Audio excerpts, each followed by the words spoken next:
Hi, I'm Brittney Ashley, your host of Breaking Norms, Building Dreams, your guide through this transformative journey in both business and life. This is your place crafted for dreamers, doers, or anyone who has been told they can't. Get ready as we challenge those narratives together. You're tuning in live to the United Public Radio Network, airing on 105.3 and 107.7 FM in New Orleans. We are streaming on all the popular platforms every Monday at 3 p.m. Eastern Standard Time. Join me for a candid and thought-provoking conversation celebrating your unique journey because you are worth it. Hello, everyone. We have an exciting show. Not just two today, but three of us are coming on.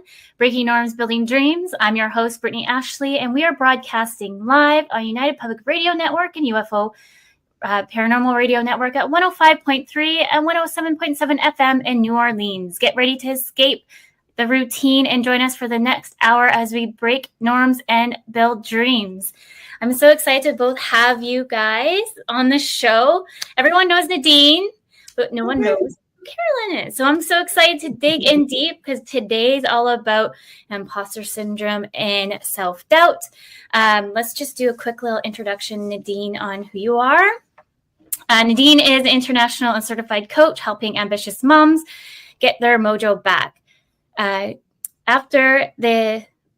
Go after more and then the thing that they can't stop thinking about. When Nadine's not powering up moms, she is passionate with other areas and also being at home with her family in Vancouver, Canada. Thank you, Nadine, for coming on the show again. Yeah, it's now having me. number 5 now for you to come back. I thought it was number 3, but I see we're having fun, so we're kind of losing track. Yes. And then we have the lovely Caroline. Thank you for coming on the show today. I'm so excited to have you as well. I'm glad to be here. Caroline is the co-founder and managing partner of Imposter Institute, which I actually took my imposter syndrome coaching course with, not just one, but 2. It's been so great. So we'll dig in that a little bit deeper today as well to educate other listeners on if they want to kind of follow the suit of an imposter syndrome coach practitioner. You can educate everybody on all of that, Caroline, because I can ask you more questions, but I'm so excited to have you here. And also talk about Dr. Valerie Young, because I sometimes promote her a little bit on the show and everyone's like, who's that? So I know you guys work closely together. Caroline, I'm like looking at all, because it's like a huge bio. I'm like, how about let's just throw it to you? Yeah. Who are you? What are you doing here? Well, I am a co-founder of Imposter Syndrome Institute, and Dr. Valerie Young and I have known each other for, almost 15 years. And she is the global thought leader on the topic of Imposter Syndrome Institute. And so we co-founded on imposter syndrome. So we co-founded Imposter Syndrome Institute so that we could take all that brilliance packaged up in that brain of hers, having specialized on this topic for 40 some years. And my role having been in, business strategy for entrepreneurs for 2 decades. I'm here and managing partner of Imposter Syndrome Institute so that we can really scale her brilliant solutions around imposter syndrome, so more people can stop holding themselves back. So yeah. Well, thank you. I'm so excited to have you on the show. As Nadine has already know that when I went on my whole venture of becoming a certified business coach, one of the topics that we had to really kind of dig into, well, not specifically, but I did, was imposter syndrome. And I did a whole huge paper. And one of the questions was, where do you want to go with your coaching journey? And I just think like imposter syndrome does affect a lot of people. As you know, it doesn't discriminate. And I am just so passionate to educate and really follow that journey as well. So I'm so excited for you to be here and talk more about the program, the course, all the things. All right, great. Yeah. Nadine, maybe we can just go pick your brain on your thoughts on imposter syndrome, and then we can kind of go around the room. All the listeners listening today, this is our first time doing like a 3 conversation, and usually we have like just the 2 of us, so we're just going to kind of wing it and see how it goes. Yeah, I'm like super excited to learn more about it, Carolyn, from your like all the things that you're up to and the courses that you're offering as well. I've personally come across imposter syndrome quite a couple of years ago too, and it's part of my regular coaching with moms as well, especially when they've been home for a bit, or and then re-entering the workforce, or they're venturing into something new and like following that, that giddiness, like, oh yeah, what if there's more? What if I do this? And kind of defy expectations and what they think they should be doing, but kind of, leaning into that, outside that comfort zone a bit more. And automatically it's like, oh, but hang on, maybe I should be staying back here. Or what if I, what would others be thinking if I do this? So it's coming up pretty often when I'm talking with my clients, but also for myself, it's been a constant. I don't want to say companion. That's the word that just came to my head, because I don't. It's not something that I necessarily invite along on my journey. But just before we came on air, I just shared that obviously I'm living in Canada now, but this is my 6th country. I've been living in lots of different countries before and done lots of different roles. Some of them, most of them, I was actually really, really passionate about, but I didn't necessarily always have the formal training when I started off. There was always something like learning on the job, or like taking the training in parallel to doing those jobs. I was a leader in an international software company. I would not call myself a techie person. I was a host on a massive sailing boat just off the Spanish on a Spanish island. I've started my first business here in Canada in the first year I've immigrated. There was plenty of opportunity for self-doubt to set in, and anxiety and imposter syndrome, and plenny of opportunity to learn for myself from that, and to overcome those limiting thoughts and beliefs, and the self-doubt when that set in. And one of the things that I came across earlier on was, we'll share about resources later. I know, Carolyn, you probably have lots as well, so we can share in there too. But yeah, for me, it's my journey with imposter syndrome. I kind of feel like it's always going to be there. I don't think that's necessarily, at least for me, something I can get rid of completely. But it's something that occasionally shows up. And then I'm like, depending on where I'm at, it's like, oh, just go away. I don't have time for you. Just, It's not practical right now. Get away. Or I'm a bit more, I have to dig a bit deeper. And I know we're probably going to go into some strategies later on as well on how to do that, how I'm overcoming it. And I'd love to hear your strategies later too. But I always think, there's something you can do about it. It's not something I necessarily myself want to wallow in. There's always like, okay, no, get out of here. I don't want to waste time on this, because I've got stuff to do. I want the world to run better. I want to help moms. And by being in that type of mindset for too long, it doesn't serve me nor my clients and the people around me in my community. So that's my student experience with imposter syndrome and self-doubt. I love hearing that. And, what strikes me, Nadine, when I hear you talk about your background and all the countries you've lived in and all the different things, I mean, you've kept going. I mean, there is a difference between low self-esteem, self-doubt, and imposter syndrome. So, Brittney, what do you think about, should we just do a quick little definition, or the differences, like the kind of the distinctions between those? Yes, I was actually going to say, maybe we should define what imposter syndrome is, because not very many people might know what that is, and self-doubt and all that. And also what is coaching and what is not coaching. I think we should, maybe we should have opened up with that a little bit, but you know what? Let's do it now. Let's do it. Well, who wants to define coaching and who wants to define imposter syndrome? And then I'll go into distinctions.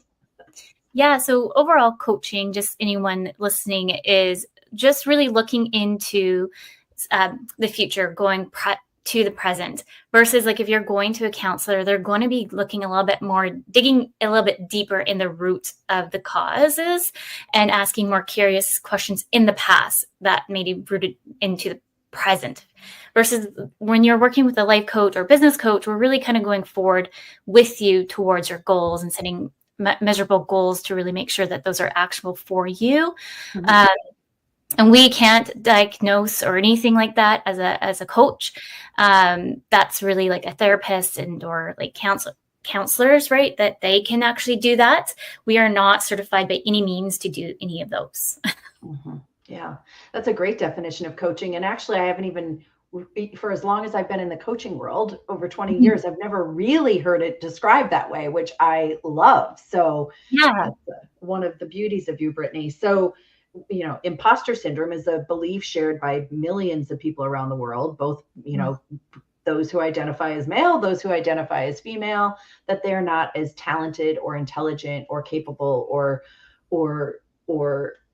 qualified as everybody else thinks they are. And the fascinating thing about imposter syndrome is these feelings exist despite evidence of success and accomplishments, the degree, the diploma, the awards, very practically the LinkedIn recommendations and the promotions and the raises. Like, those are very practical things. But, there's also a paradox of success and imposter syndrome, because, and this is, Nadine, goes back to you. You're a great example of, you just keep moving and changing what you're doing and moving and changing what you're doing. And as you continue to ascend that ladder of success, some people have the impression that should just go away. Those feelings of self-doubt should go away. But oftentimes that's when they flare up the most, because you don't have it all figured out. But there's also a distinction that I want to add.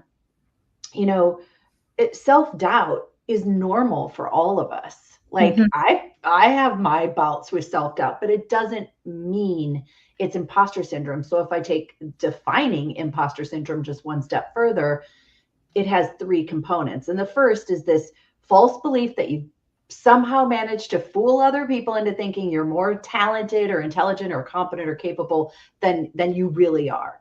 So that's one component. A second component is the belief exists despite this evidence of your past accomplishments. We touched on that. And those first two result in the third component, which is you have a fear of being found out.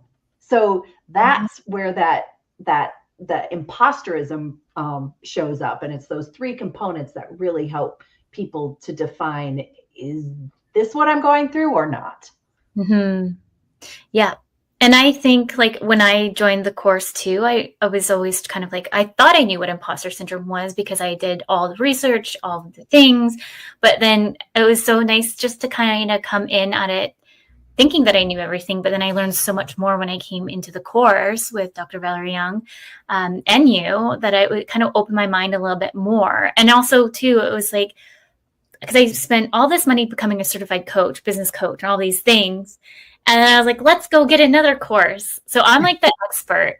Like, I have to get all of the things together. Like, I have my BBA, marketing communications. I have to do all these extra educational pieces because I feel like I need to have these before I can move forward. And it was funny. I remember Dr. Valerie Young making a comment about the expert. I was like, oh, that's me. Because I was so excited to be a part of Imposter Syndrome Institute without knowing that I actually was struggling with my own imposter syndrome, because it was holding myself back because I was trying to be a coach, but I was like, oh, I'm not good enough. I'm like having this huge fear that I couldn't get my clients to that expectation of what I wanted. So like sitting there in the program, I remember being like, oh, Yeah. And for listeners, one of the things that Dr. Young, what's really notable about her work is that she was the first to make the connection between imposter syndrome and people's distorted definition of what competence is.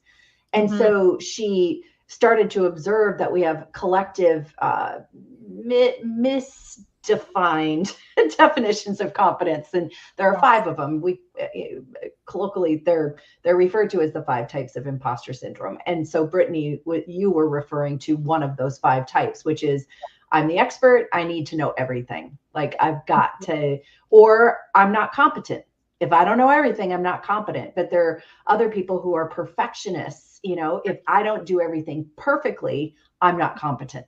One mistake is that just dinged my competence level. And there are others, but that I just wanted to add a little color to your expert comment there. Yeah, thank you for that. Yeah, there's the expert, the perfectionist. I resonate a lot with the perfectionist. I'm a recovering perfectionist, I like to say. But like too, like when I messed up with Nadine's like introduction, when we just started, I'm like, oh, though, and I just start spiraling a little bit. And I'm like, oh my goodness, I'm not competent to be here. And then I start like, and then it's like, you have to have the little mind shift of like, okay, you messed up, who cares? Keep going. Take yourself back, let's go. Right. This is something you've learned by becoming an imposter syndrome informed coach too, like recognizing that we're going to have normal moments of messing up, for sure. Yes. And it's like that, it just makes you human as well, right? It's like, it's normal. Everyone has like the self-doubt. We just heard again, it's like, it doesn't discriminate. Everyone has it. It just seems that sometimes we feel we're the only ones having it, right? Yeah.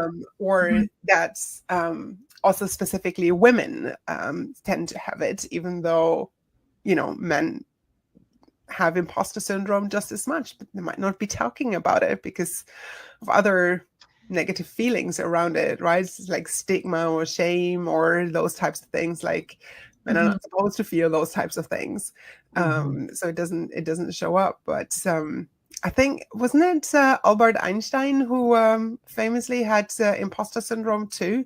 I think he was mentioned in some of his letters in communication, and he was suffering from it too. And it's like, you know, it shows even like to what you said, what you talked about earlier, that it's the higher you get in your accomplishments, the more it can actually show up as well.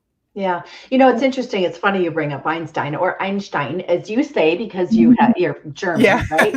Yeah, like Einstein. Albert Einstein. Einstein.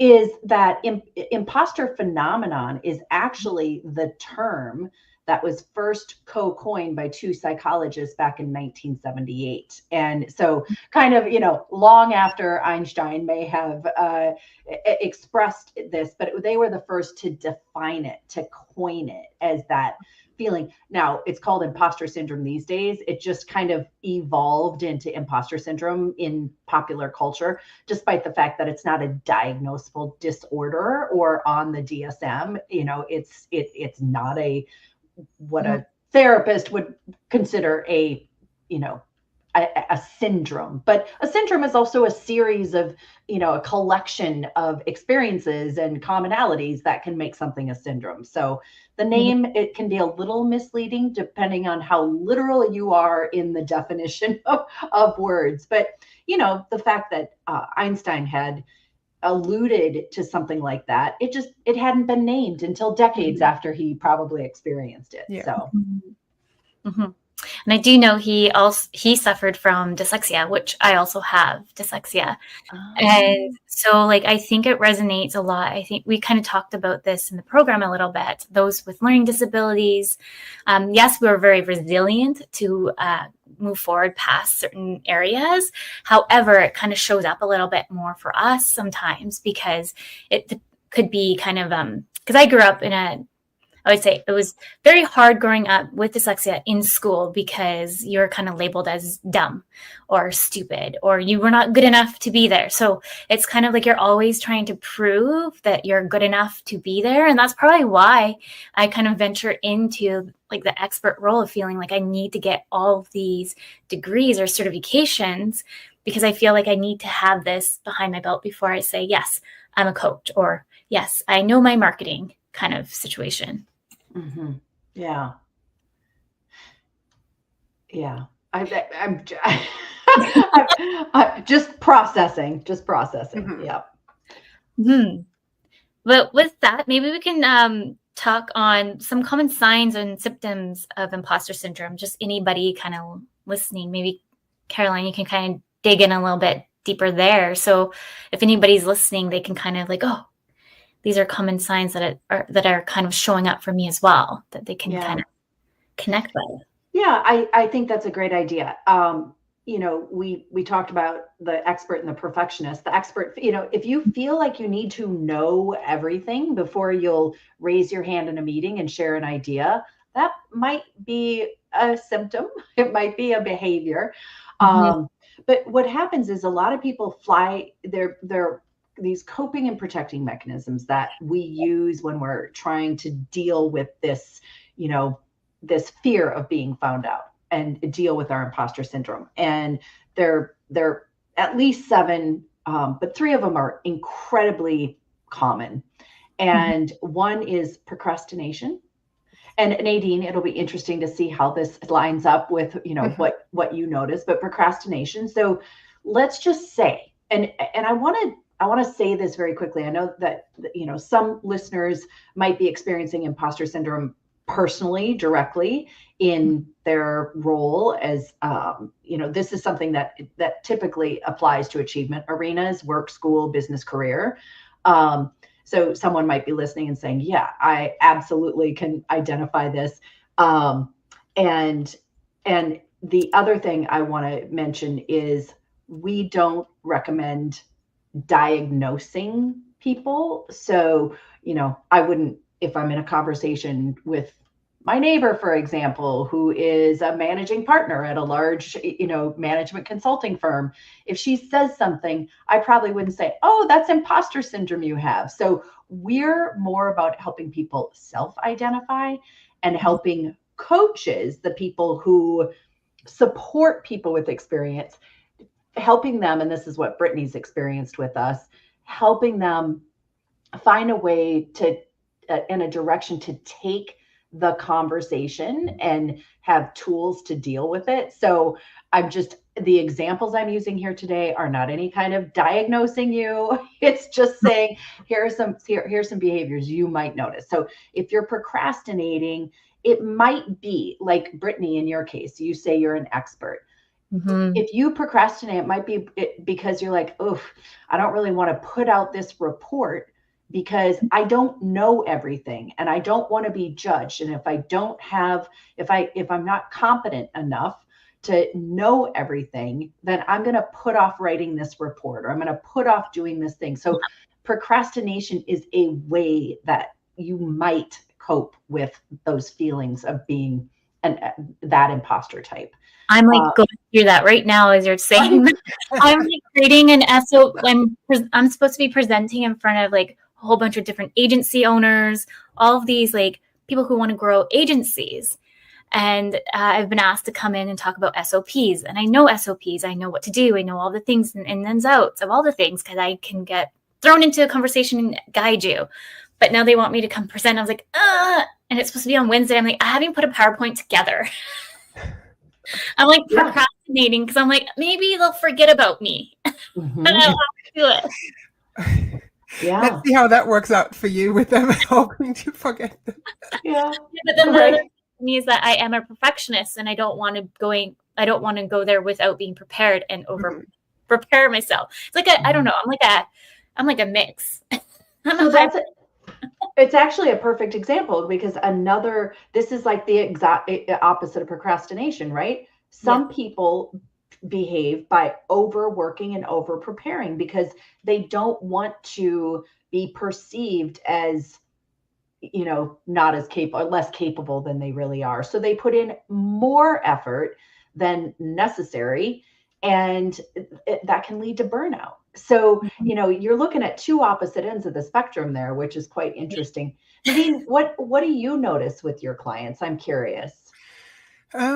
It's like, first of all, it's super, super interesting. I know these kind of terms, they show up pretty often with my clients as well, but I've never heard them in the connection with imposter syndrome. So that's really interesting.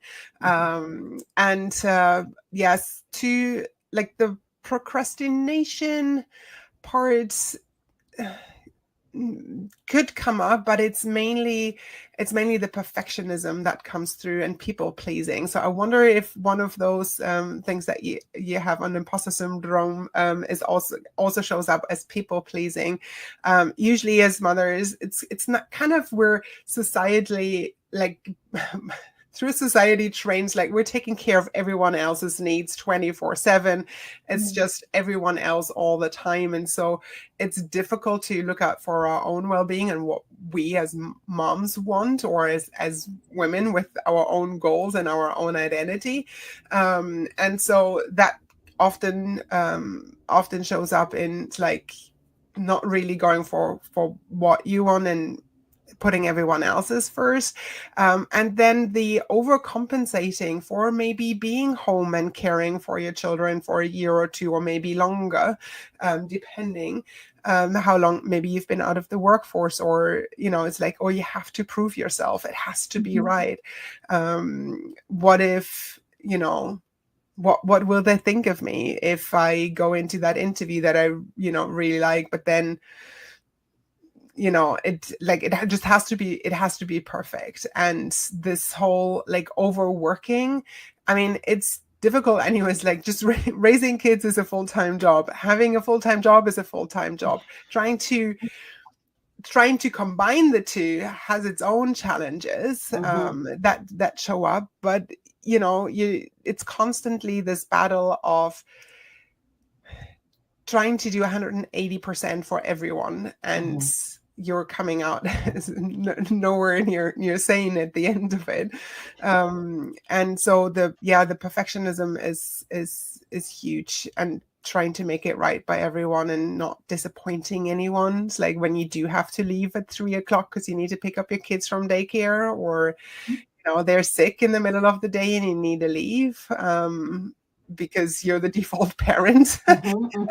All these types of things. So you're like, then logging on in the evening and working for 3-4 hours until midnight and da-di-da. So that definitely shows up quite a bit. And it's definitely not healthy. Obviously, in your mindset and everything that goes on, but it then often shows up in physical ways as well, where you just like totally exhausted to the time where it's like there's no energy left at all. Yeah. It's interesting because, what you just described, the perfectionism, and not just at work, but also with the kids, with other parts of your life. That's one of the 5 imposter types that's called the superhuman. So, this is where it's the perfectionist on steroids. It's having to be perfect in every part of your life. So if you think about the proverbial superwoman, who you're describing, is you have to be perfect at work and in your work, but you also have to be the perfect partner, the perfect mom. You're the one who hosts all the family gatherings, cooks gourmet meals, like has to maintain a rock hard body. It's like every part of your life. So that is that definition of competence, the distorted definition of competence that needs to change. How can you redefine what competence really is, if that's how you view success in your life? Yeah, it's always the doing, isn't it? It's always more doing. It's never less, is it? No, it's so, and it's unsustainable. It's toxic, really. It's like it's like sometimes I know there used to be all these phrases out, and you see it on social media. Oh, see, she's like a superhuman or super mom, but actually it's like, you don't see behind the scenes. You don't know what's going on, and just like by labeling someone that super mom or superhuman, it can be creating quite a toxic type of expectations as well, because then you're like comparing yourself. Oh, well, she's doing all these things, and you never quite know what's going on, and then that goes into your own cycle of being more of a perfectionist or that superhuman, right? Well, it's interesting because what's happened, and Brittney, I'm sure we talked about this during your imposter syndrome informed coach training, but what's happened is there's been like this rebranding of what imposter syndrome is. Mm-hmm. And this, there's so much attention to this topic on social media and books and, podcasts. And here we are, TV, and like all of that stuff. And there's been a big shift. So imposter syndrome was defined in 1978, is now 2024. So here we are 40 some years later. And in more recent years, and this is Dr. Young, my co-founder's observation, is that it's being rebranded as a positive. It's being rebranded as imposter syndrome is your superpower. And she correlates that to when men started entering the conversation and having their words about it. But in this interpretation, imposter feelings are no longer something that undermine our ability to, undermine our ability to accept or internalize our success. Instead, it's a badge of honor. And it's proof of our success. And so there are a lot of high profile people out there who are arguing that it's your superpower. And they say, it's your motivation to work harder and prepare more. Okay, well, you're just describing that's not working for your clients. They might say it's essential to the creative process, or it's a sign you're learning, or it's a way to keep you humble, or, it's like there are all these kind of misinformed reasons for why they say it's your superpower. And at the end of the day, what that does is it really downplays or ignores the impact, the negative, the costs and consequences that imposter syndrome has on your world when you're like, oh, it's my superpower, but deep down inside, you're overworking, over preparing, you're continuing to exhibit these behaviors that are not healthy for you. No, and it's like, it sounds really toxic, actually. And I would love to, like, I tend to lead more with coming from a point of love and compassion and self-kindness, and going with the flow rather than going with the motivational side, or you just have to work harder, or this is something negative, or it's working. I was like, why does it have to be difficult? Why do we have to use negative kind of motivation techniques to get us going? Why can't we just switch to something that's a lot more compassionate and kinder to ourselves, right? It's like, oh, you couldn't get this done. It was like, maybe you just work harder. Well, what if you see it as a learning opportunity and you'll tweak a few things and then you'll try again? It's like, oh, thank you for sharing that aspect of it. I had no idea, but it doesn't quite resonate with me either, that labeling it as a superpower. It's like, no, it might be a sign of when it shows up. It's like, oh, you're leading out of your comfort zone, or you're stretching yourself, and there's something new here, maybe a new situation or whatever. But not it, for me. I think it won't work as a motivational technique for sure. That's not how I want to lead either. It's not in my values.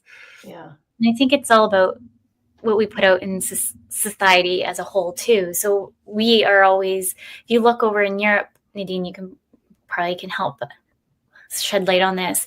But here in the Western community, we're like, work harder, work Monday to Friday. Sometimes on weekends, we'll bring stuff home with you. Like we just are constantly going. And to take that step back, sometimes we feel guilty to take that step back and giving ourselves grace. But I've said this a few times on the show that we as moms or parents or whoever, we have to take a step back and try to give ourselves more grace and not compare so much. And when I think we do live in a world of constantly comparing each other, not just, okay, in business as entrepreneurs, but even if you're in a 9 to 5 and you're constantly looking at somebody, oh, they have this role, they have this title. So it's just kind of taking a step back and trying to bring something positive to your mindset. So you're not constantly comparing, but you're trying to maybe elevate who you want to be in the end result, because we're all worthy of accomplishing what we want to accomplish. But when we start going down this compare cycle, we kind of lose sight, I think, a little bit, and then we forget where we want to go. Mm-hmm. Well, and to add to that too, the overworking and over preparing and like just getting yourself to that, it works, because what it does is it gets you the promotions, it gets you the attention, it gets you the kudos, it gets you the raises, but it's not sustainable. Nadine, you said that it's just not sustainable. One of the things that we really endorse as a first step is just normalizing that this is an experience that a lot of people have. I mean, kind of the standard percent is 70% of people say that they have experienced imposter syndrome or will at some point or another during their career. So, that's one way to go, oh, all right, I'm not the only one.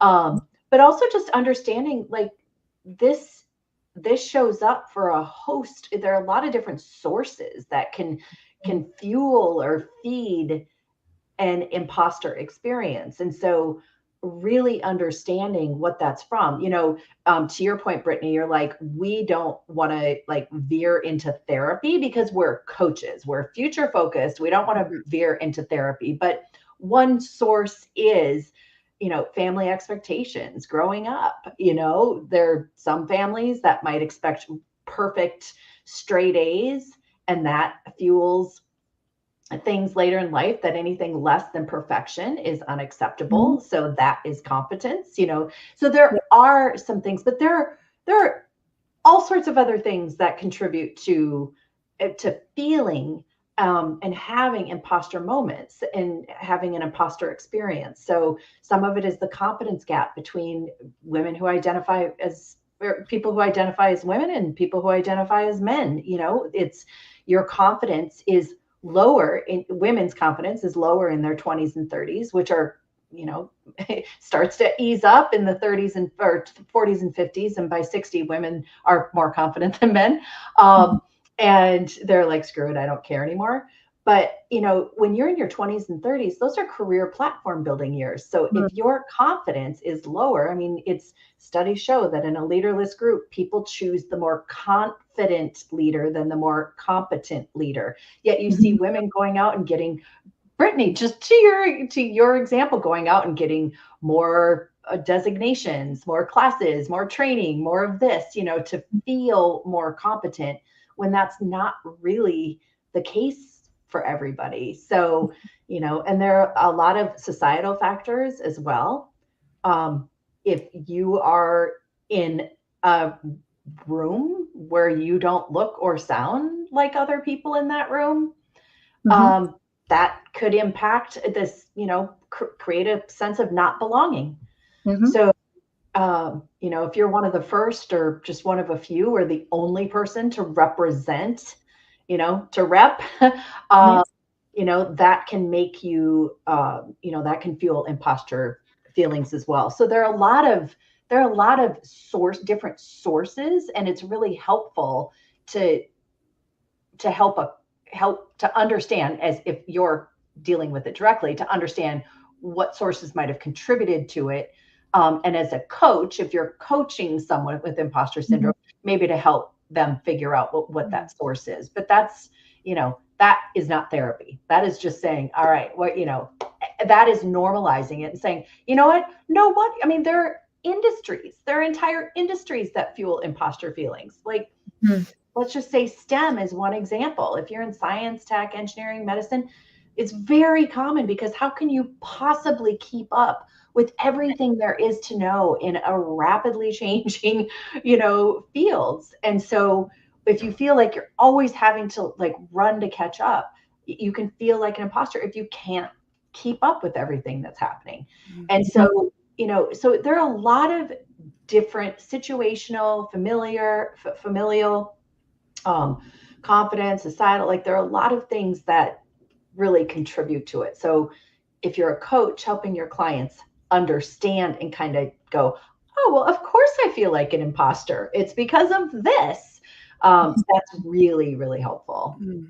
I also, to that point, I actually find that is one of the best way to start tackling this as well, is to get an understanding, right? It's like knowing what's going on. It's like the learning behind it. What we just basically cover is like, what is imposter syndrome? How does it show up? Am I the only one, or are there 70% others in the, in this room feeling maybe similar to this? So it's like normalize it, knowing what's going on, having a label for these types of thoughts or feelings that are going on. And then also starting to really like catch yourself in the moment as well, not necessarily go down a rabbit hole of those types of thoughts, right? It's like, oh, maybe I should have studied harder. Maybe I do need to, reference this other resource in my reports that I've been procrastinating on, but also, hey, it's now taken on 100 pages instead of just 30. And so really catching yourself in the moment to be able to actually intercept the going down that rabbit hole and getting lost in that, because that can get really difficult to get out of that as well. So if you're going at it without a coach, and you're just figuring it out on your own, I think that is something that we can practically do or train ourselves to do. And then I also found, like, on the tackling side of it, it's like always like talking about it in the open, seeing, yes, there are 70% of others in this room also feeling the same, right? You're not on by yourself through it. And I find sometimes, like, actually I have people come to me, it's like, I think I'm suffering from imposter syndrome. And it's like, okay, let's unpack what makes you say that. So sometimes people already have that level of knowledge of what's going on, etc. And they're seeking out support because they can't tackle it by themselves.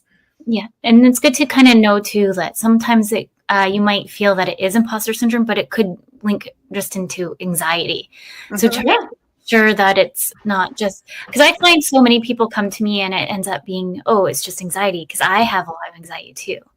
And so I'm like, is this showing up as anxiety or is this showing up as imposter syndrome? Yeah. And questions to that. And there's also too, because I'm just watching the time, I think it's important to talk about like the misconceptions on imposter syndrome. Because there's a few. The one thing that I still like, and like my mind's like blown still to this one, is that it's showing up for kids at age 6, I believe it was. As young as age 6. And I started doing like a lot of research on this topic because I have 2 little ones. I almost have a 6-year-old. I have a 2-year-old. And it's like, okay, so how does this start showing up for kids so young? Is it because we talked about the whole grade factor, but here in BC, we don't grade anymore. It's actually, we now do it based on proficient. I don't even know. I just think it's really weird because I'm like, now we're setting you up, I feel like, to fail more, because now we took away the grades and now we're giving you this 3-line area, but then when you go to high school, then we go back to the grades again. There was on that topic, I had no idea it fits in with this, but this morning I shared a short video that the actress Viola Davis shared on Instagram, and it's in a campaign called around Close the Dream Gap, and it actually had to do with girls. That girls by the age of 5 no longer believe to the same level as boys that they can be presidents, that they can be surgeons, that they can be going to space, those types of things. And then there's a next level to that by the time they're 7. And it's all, the time they go to school, when they're exposed to more of a society by themselves without maybe necessarily parents around as well, or all sorts of other resources. But that seems to be a bit relevant here, when they no longer believe all of a sudden that they can accomplish the dreams that they may have had, or their professional ambitions that they set out with earlier on. I wonder where you had, like, Brittney, did you, like, was part of the training, the 6-year-old? There was, I just don't have it in front of me. There's there's a stat. And then I went on this crazy researching piece on this too. Mm-hmm. I don't know, Caroline, if you recall, it was, I can't quite remember where it came from, but I think it was a journal of magazines. I'll put it like in, like, everybody listening out, like, where I got it from. But yeah, there's other misconceptions too. Yes, for children, but it's slowly showing up for age 6 and up. But the thing is too, that I think the biggest thing that we have to remember, that it doesn't discriminate, because I find that because we are women, we're all in women different groups. Sometimes I've seen that a lot of people downplay that it doesn't show up for a lot of males, and it does. And I think just kind of talking about that more will help those who are listening, because I feel that males, they don't have as much as a supportive network as maybe we do as women. We're more like all cultivating together in ways, slowly coming together. But I find males, sometimes they end up having, like, even parents, like dad groups. Like, I never see any dad groups online.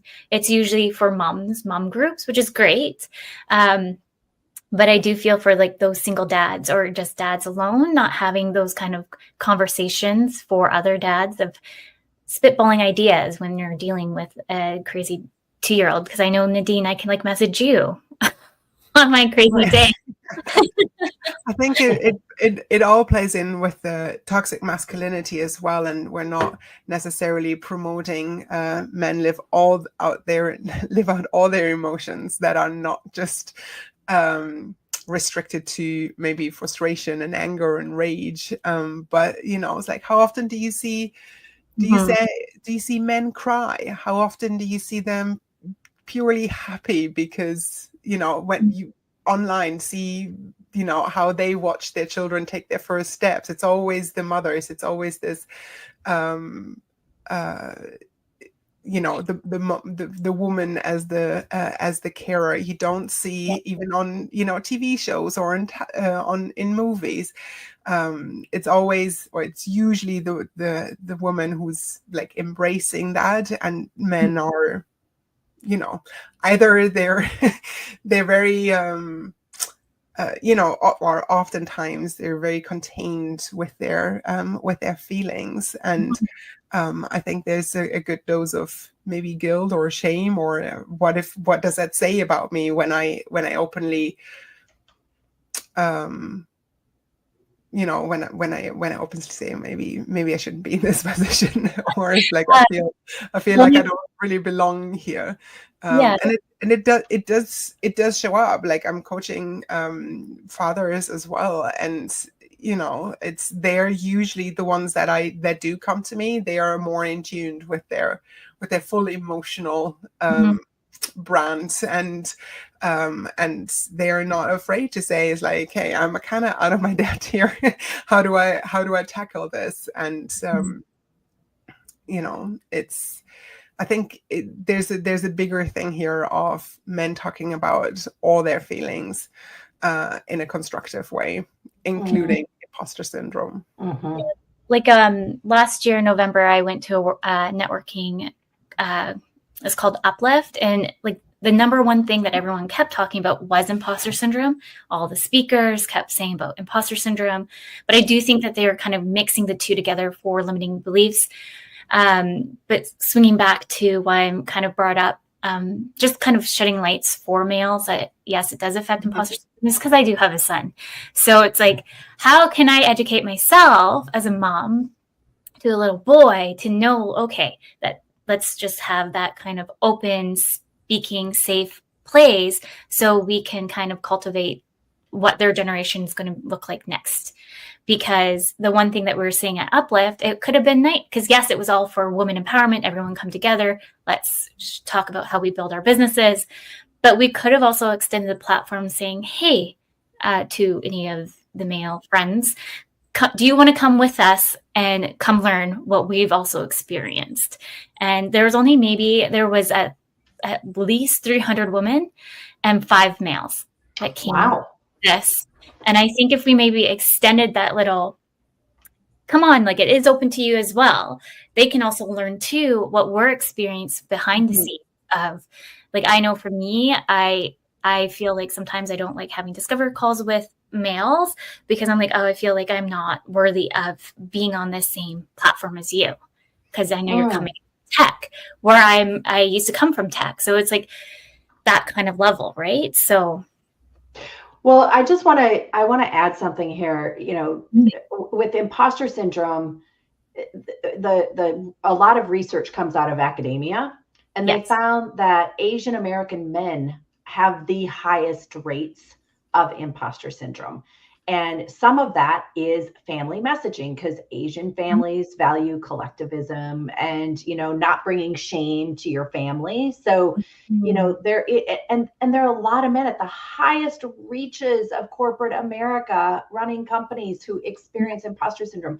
It's not this just for women thing. And one of the things, a core tenet of our business, Imposter Syndrome Institute, is we want to teach people, we want people to think like what Dr. Young calls a humble realist.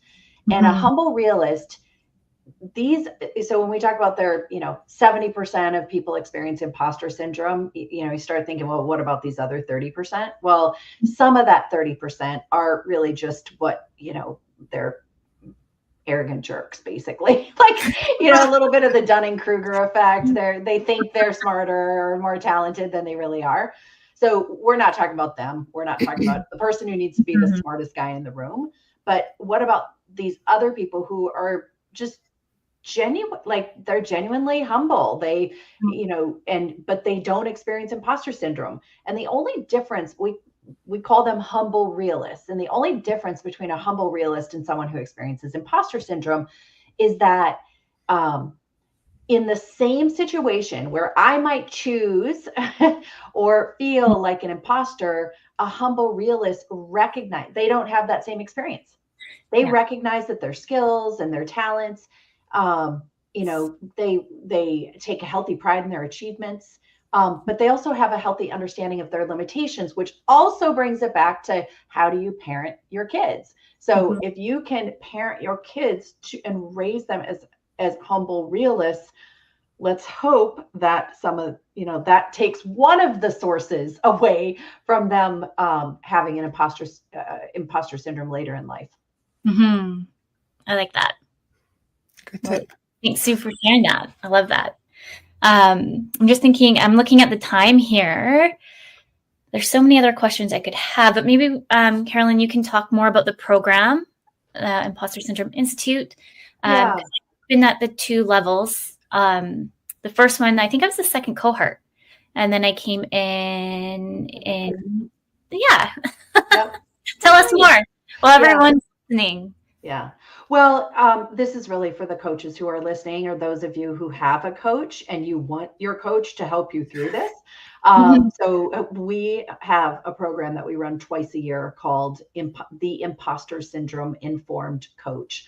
And really, this is just putting coaches in a position to elevate their game, because there is so much information. Like if someone tells you it's your superpower, but it just motivates you to work harder, but you're already working hard. Is that really the best advice? Like, there are a lot of things coaches can do to extend someone's imposter experience rather than get rid of it. And so we are really out to help elevate the conversation and give coaches more confidence around the topic and really understand the nuances of this very multifaceted situation. And so we run a 4-week training that really puts you in a position of learning a framework. So once you recognize it, or once your client brings it to you, here's a framework for how you can have the conversation without saying, Nadine, you've got imposter syndrome. Here's what you need to do. Or giving you a pep talk, and saying, it's okay. You're really smart. Think of all the things you've done. That does not move the needle. So we provide the framework so that you know how to have the conversation, and then a toolkit with incredibly practical, easy to use tools. And, Brittney, you can speak firsthand to that. So I was just going to say, I just used some of the tools recently and I love it. It's just kind of, as a coach, you're so nervous as it is to be a coach, because you just want your clients to succeed greatly. And so having those tools next to you just helps you feel a little bit more confident. And just, it really helps you elevate your service as well.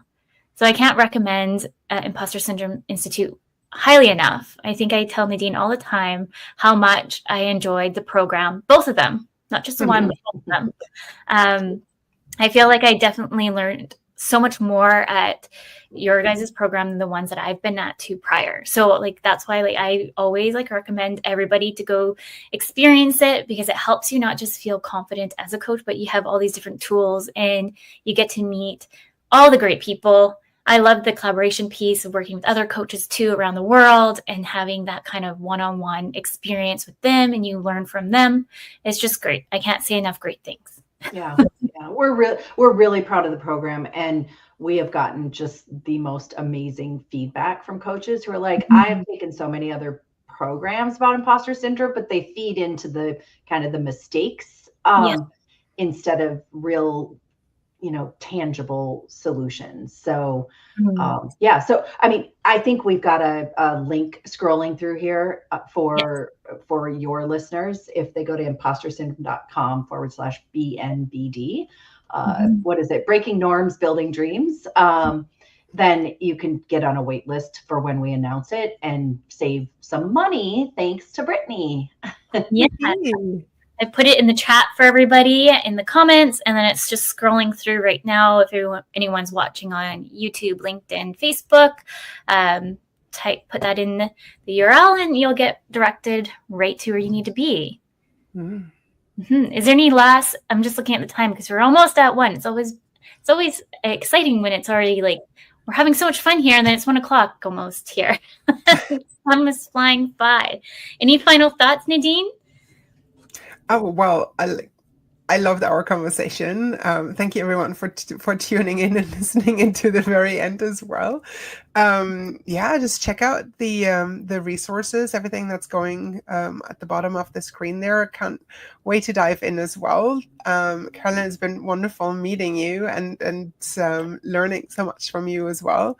There's been a wonderful conversation, and everyone who's listening in and can just somewhat identify with what's going on is, I hope there's been an insightful conversation, and hopefully you can use the knowledge that we shared and the examples and tips to move the needle a bit for you. Well, thank you everyone for tuning in the show. Thank you, Nadine and Carolyn, for coming in. Everybody in the chat room, and a big thank you to the United Public Radio Network and the UFO Paranormal Radio Network. And next week we welcome Jane, and we're talking about feminine power, motherhood, pleasure, and self-worth. So with that, until next week, remember your journey is unique and your worth is unquestionable. Thank you, everyone.